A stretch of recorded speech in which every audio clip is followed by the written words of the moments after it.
ওরা ওটার উপর উঠে বসে থাকে, দেখেন এই যে এখানে বসে থাকে। তো সেই ক্ষেত্রে আপনারা ডাইরেক্ট পাকার উপরে, এভাবে পাকার উপরে কখনো পালবেন না।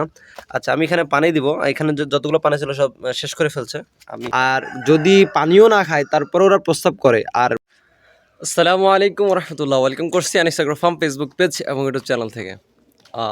আজকে যে ভিডিওটা নিয়ে আপনাদের মাঝে হাজির হয়েছি, অনেকে আমার কাছে জানতে চেয়েছেন যে ভাই আপনি তো অনেকদিন যাবৎ খরগোশ লালন পালন করেন, তো খরগোশকে আমরা কোনোদিন পানি খেতে দেখিনি, তো আসলে কি খরগোশ পানি খায় বা খরগোশের যে প্রস্রাব করে, তো পানি না খেলে প্রস্রাবগুলো আসে কই থেকে?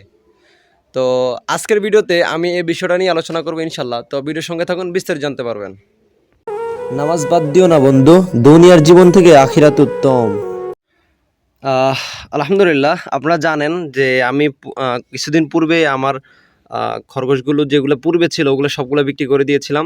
তার মূল কারণ ছিল আমি আপনারা জানেন, যারা আমার কন্টিনিউ ভিডিওগুলো দেখেন, আমি জবে ছিলাম, সেই জন্যে আমি সময় দিতে পারিনি দেখে আমি সকল খরগোশগুলো বিক্রি করে দিয়েছিলাম। তো ইদানিং যখন আবার যখন আমি আমার কাজিনদের বাসায় গিয়েছিলাম, তো এখানে শখের বসে হাটে গিয়েছিলাম কবুতর কিনতে। তো তখনই দেখলাম একজন খরগোশ নিয়ে আসছিল। তো আলহামদুলিল্লাহ সেই খরগোশগুলো আমি ক্রয় করে বাড়িতে নিয়ে এসে আবার লালন পালন শুরু করি আর কি।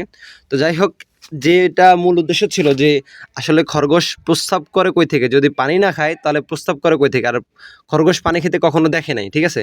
এই যে আপনারা দেখতে পাচ্ছেন আমি এখানে একটা পাত্রের মধ্যে এখানে পানি দিই আর কি, ঠিক আছে?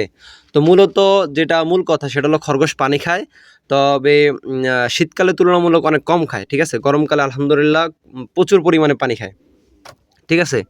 তো এই যে আমি এখানে ঘাস দিই, ভিতরে দেখা যাচ্ছে না, এই যে যাই হোক এখানে ঘাস দিই আর এখানে পানি দিই, আর পুরাটা জায়গা জুড়ে ওরা ওই যে উপরও থাকে, এই যে আপনারা দেখতে পাচ্ছেন উপরের যে জায়গাটা এখানে থাকে, ঠিক আছে? আবার এই যে এখানে এই যে দেখতে পাচ্ছেন এই যে এখানে ঘাস দিই, তারপর এই যে পুরো জায়গাটার মধ্যে ওরা সম্পূর্ণ জুড়ে থাকে আর কি, দৌড়াদৌড়ি করে। তো এদেরকে খরগোশ পানি খায়, শীতকালের তুলনায় গরমকালে প্রচুর পরিমাণে পানি খায়, আর ওদেরকে পানি খেতে দিতে হবে, ঠিক আছে? আর যদি পানিও না খায় তারপরে ওরা প্রস্রাব করে, আর মূলত প্রস্রাবগুলো আসে ওদের যে শাকসবজিগুলো খায়, যে ঘাসগুলো খায়, এইখান থেকে যে রস হয় আর কি, এই রসগুলো থেকে বা এই পানি থেকেই কিন্তু ওদের প্রস্রাব হয়, ঠিক আছে? তো এখন দেখেন আমার এখানে পানির পাত্রে আমি এখানে পানি দিব, পিঁপড়া। আচ্ছা, আমি এখানে পানি দিব, এখানে যতগুলো পানি ছিল সব শেষ করে ফেলছে। আমি এই দেখেন আপনাদেরকে দেখাচ্ছি, আমি যে এখানে পানি দিব আপনাদের দেখাচ্ছি, এই দেখেন এই যে আমি পানি দিয়ে দিচ্ছি, এই যে সম্পূর্ণ পানি দিয়ে দিলাম। তো এই যে পানি দিয়ে দিছি এই যে এখানে, তো এই পানিগুলো ওরা মানে পানিগুলো আস্তে আস্তে পান করবে। আপনাদেরকে আমি দেখাই, ও কুকুর যেভাবে পানি পান করে, ঠিক আছে, মানে জিহ্বা দিয়ে চেটে চেটে যে পানি পান করে, একটা ঠিক খরগোশও সেম পদ্ধতিতে সেমভাবে পানিগুলো চুষে মানে চাটে চাটে খায় আর কি, ঠিক আছে? জিহ্বা দিয়ে অনেকে আঞ্চলিক ভাষা বলে লেই লেই খায় আর কি। তো আর যার আঞ্চলিক ভাষা যেভাবে আর কি সেভাবে উপস্থাপন করে আর কি। তো মূলত জিহ্বা দিয়ে চাটে চাটে আর কি এই পানিগুলো ওরা পান করে থাকে আর কি। তো অবশ্যই খরগোশকে এই গরমকালে অবশ্যই আপনারা পানি দিবেন। তো মূলত যে কারণে আর কি সেটা হলো যে খরগোশ অবশ্যই পানি খায়, আর অবশ্যই খরগোশকে পানি খেতে দিতে হবে, পরিষ্কার এবং পরিচ্ছন্ন পানি পাত্রের মধ্যে আপনারা দিবেন। আর অবশ্যই মানে বিশুদ্ধ পানিটা দেওয়ার চেষ্টা করবেন, এতে করে খরগোশ পানিটা পান করবে আর কি। আর অবশ্যই খরগোশ পানি খেলে শরীর স্বাস্থ্য ভালো থাকে, ঠিক আছে? অনেক সবার সামনে খায় না, অনেকে যারা দেখে না, বা আপনারা পানি খাওয়াই দিতে হবে না, এইভাবে একটা পাত্রের মধ্যে বা মাটির বাটির মধ্যে পানি দিয়ে দিলেই খরগোশ ওইখান থেকে পানিগুলো পান করবে আর কি। তো যাই হোক, অবশ্যই আপনারা খরগোশকে পানি দিবেন। আমি দেখাতে পারতেছি না, আসলে ওই পানি দেওয়া থাকে, তো ওদের যখন তৃষ্ণা লাগে তখন ওরা এসে পানি পান করে নেয় আর কি। তো আমি ইয়ার আগে যখন পালছিলাম ওদেরকে আমি পানি দেওয়ার সাথে তো ওরা খাইতো বা আমি দেখতাম আর কি, ঠিক আছে? তো এখন তো আসলে এদেরকে এখানে দিয়ে রাখি কর্নারে, ওদের যখন প্রয়োজন হয় তখন তারা পানিগুলো পান করে আর কি। আর ভিতরে ঘাস দেওয়া থাকে সবসময়, এই যে এখানে ঘাস দেওয়া থাকে, এখন তো ঘাস নাই আর কি, ভিতরে ঘাস দেওয়া থাকে। ওরা এখানে মানে এদের একটা পার্টিশন দেওয়া আছে দেখেন, এই যে এটার ভিতরে শুধু আমি ঘাস দিই, ঠিক আছে? আর এদিকে ঘাস দিই না, এদিকে হালকা মাটি আছে, ওরা এদিকে থাকে আর কি। আর অবশ্যই যারা অনেকেই আছে নতুনভাবে খরগোশ পালন করতে চান, আসলে খরগোশের কিন্তু প্রস্তাবটা প্রচুর গন্ধ করে, ঠিক আছে?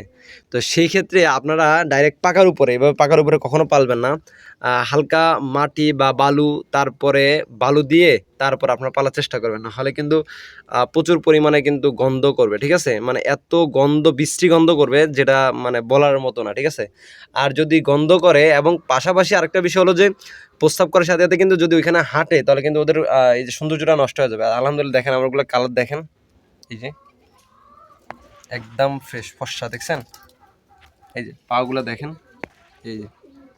তো মূলত এইটাই কারণে আসলে অবশ্যই খরগোশকে পানি খেতে দিতে হবে, আর ফ্লোরের উপর রাখা যাবে না। ফ্লোরের উপর রাখলে কি হবে, ওরা যে প্রস্রাব করবে, এই প্রস্রাবের গন্ধে কিন্তু আপনারাই থাকতে পারবেন না, ঠিক আছে? মানে এত গন্ধ করে আর কি। তো যারা নতুনভাবে লালন পালন করেন তাহলে অবশ্যই এই জিনিসটা খেয়াল রাখবেন। এই দেখেন আমার খরগোশগুলো কই থাকে, মানে ওদের যে ওই যে বাচ্চা ফুটানোর জন্য যে ঘরটা তৈরি করে দিছি, ঠিক আছে? এই যে এটা ওরা ওটার উপর উঠে বসে থাকে, দেখেন এই যে এখানে বসে থাকে। আর এখানে একটা হাঁড়ি দেখতে পাচ্ছেন, এই যে ওই হাঁড়ির মধ্যে আমি ওদেরকে ভাত আর প্লাস হলো ভুসি মেখে দুপুরবেলা দিই, বুঝছেন?